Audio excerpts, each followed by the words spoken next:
ben baka medinzela nayo ya bato nyonso medinzela nayo ya Lumumba medinzela nayo ya Che Guevara medinzela nayo ya Malcolm X medinzela nayo ya Umyope medinzela nayo ya Felix Mumye medinzela nayo ya Nguyen Van Choi medinzela nayo ya Tsoki medinzela nayo ya Camilo Cienfuegos medinzela nayo ya Oji Yaenda.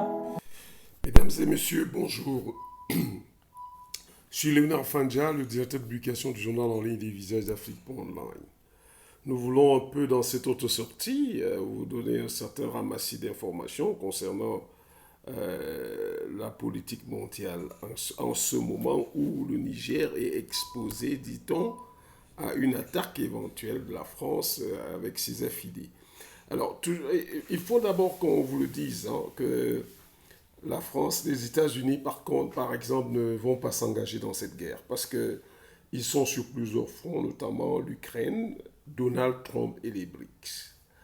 Alors, s'agissant de l'Ukraine, vous savez que les Américains, sous Joe Biden, avaient promis d'envoyer les F-16 Falcon Fighter, les F-16 Falcon à l'Ukraine pour combattre la Russie. Depuis hier, les Américains ont dit que cela est impossible, ils ne pourront pas donner. En plus, vous savez que, s'agissant de Donald Trump, vous savez que Donald Trump, c'est l'homme le plus populaire. Il est actuellement en pole position, même il est premier sans second dans les sondages du camp républicain pour accéder à la Maison-Blanche. Et les démocrates sont en train de tout faire pour l'empêcher d'être candidat et d'aller à la Maison-Blanche. C'est d'ailleurs la raison pour laquelle il est attendu plus tard vendredi à aller en prison, parce qu'il ira en prison. Il va se faire prendre des empreintes digitales et puis faire les photos comme prisonnier et ressortir après paiement du caution de $200,000. C'est ce qui est prévu. Et pour dire que de ce côté, vous savez sous l'ère Donald Trump, le monde a connu une paix certaine même, parce qu'il n'y avait pas de guerre. Aujourd'hui, cette situation a rendu Donald Trump tellement populaire que ses ennemis pensent que Donald Trump pourrait revenir et il faut l'en empêcher. S'agissant des BRICS, vous savez que les BRICS, ça a vu le jour en 2009. C'était une manière de mettre fin à ce monde unipolaire dominé par les États-Unis et le monde occidental. Et ça va nous faire revivre le mouvement des non-alignés que nous avons connu à une certaine époque ici au monde.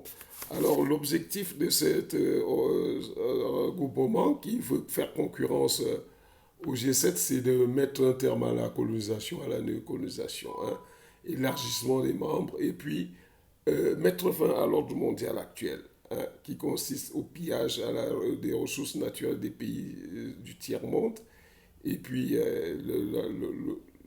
l'arrogance même de l'art américain sur le plan dans le commerce international. Et vous savez que les BRICS se réunissent en ce moment en Afrique du Sud, parce que BRICS, Brésil, Russie, Inde, Chine et Afrique du Sud. Donc, comme dit, ça veut dire que les BRICS ont l'intention de créer une monnaie unique, voilà, qui fera sérieusement concurrence au dollar américain. Alors, pour ce qui concerne le Niger, il y a lieu de dire que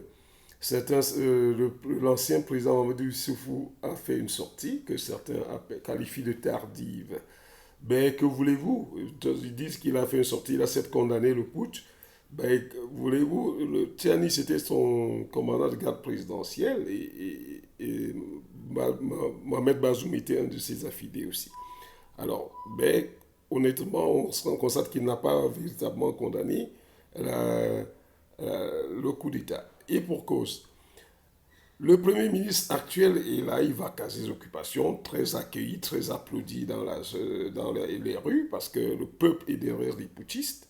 Et c'est la raison pour laquelle je voudrais me permettre de dire à ceux qui pensent que les Comores iraient en balade au Niger, de savoir que le Mali actuel et le Burkina Faso sont des pays qui n'ont plus besoin du quitus de Paris pour acquérir des armes. D'ailleurs, le Mali dispose déjà de 3 bases de drones, hein, de surveillance et de contrôle, hein, de dernière génération, acquises grâce à la coopération avec la Turquie. Donc maintenant, ces pays acquièrent les armes là où ils veulent.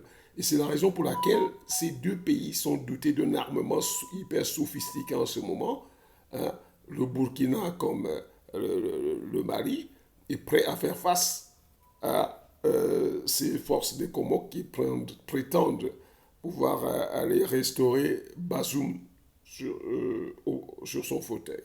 Alors, bon, ce qui est certain est que euh, le Burkina comme le Mali, c'est des pays qui sont affranchis de la tutelle française, qui veut notamment que pour acquérir des armes, pour acheter des trucs, il faut créer même une armée, il faut demander l'autorisation préalable de la France. Et ce n'est plus le cas avec ces 2 pays, d'où leur détermination à faire face à toute éventuelle guerre au Niger, qu'ils considéreraient comme une déclaration de guerre à eux. Donc, ces hommes de ces pays sont notamment le Burkina et le Mali. D'ailleurs, nous avons récemment publié les images des forces burkinabées qui ont escorté 311 camions de vivres pour le Niger.